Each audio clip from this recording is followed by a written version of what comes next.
Good morning, viewers. Welcome to Consumer Shorthand Classes. Seconds,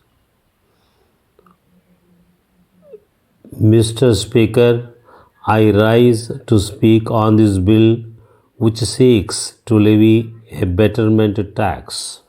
I think nobody can ever object to it.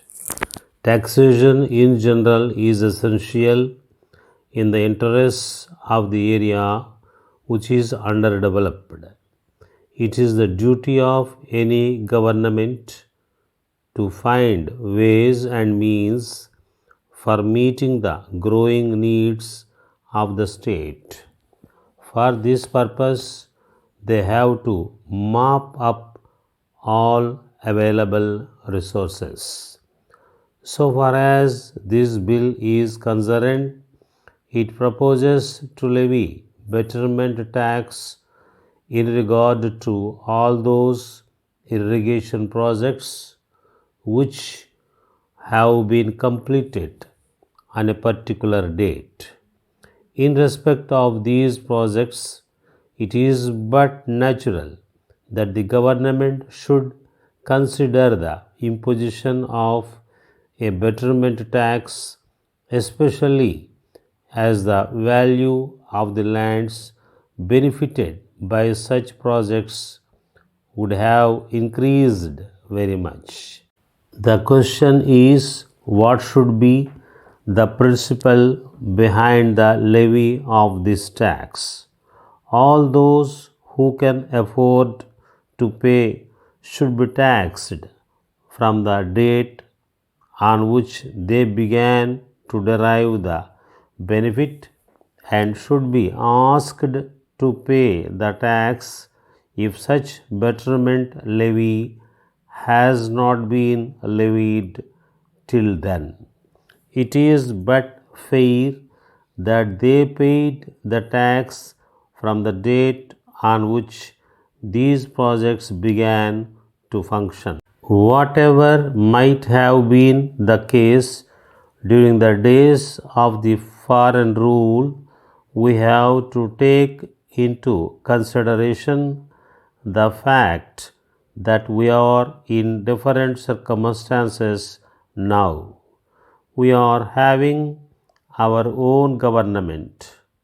All of us believe in a welfare state, and as a matter of fact, we want it. So, the government should take care to see that any tax that they levy did not fall heavily on the poorer sections of society. That is very important. The government should levy a uniform rate of tax throughout the state, taking into account the quantum of actual benefits derived by the persons concerned. Water should be taxed only with reference to its utility to the user. We are supposed to collect land revenue on the basis of net income. I hope the Joint Select Committee would evolve an equitable formula in the matter of levy of this betterment tax. Thank you once again, Mr. Speaker. Dear sirs, we are in receipt of your inquiry of the second and have pleasure to inform you that we are now in a position to offer you the pumping set required by you in the middle of next month. As you are aware, we have not been able to cope up with the heavy demand for these pump sets. This has forced us to expand our production activities, putting our staff round the clock job. unless we receive your confirmatory order with 50% of the cost of the sets in advance, we are afraid it will be difficult for us to reserve your requirement. Please find herewith enclosed our price list and a pamphlet explaining the technical details of the set. You will notice from our price list compared to other manufacturers, we have fixed a moderate price for the set. In spite of the moderate price, we maintain the highest quality of the set.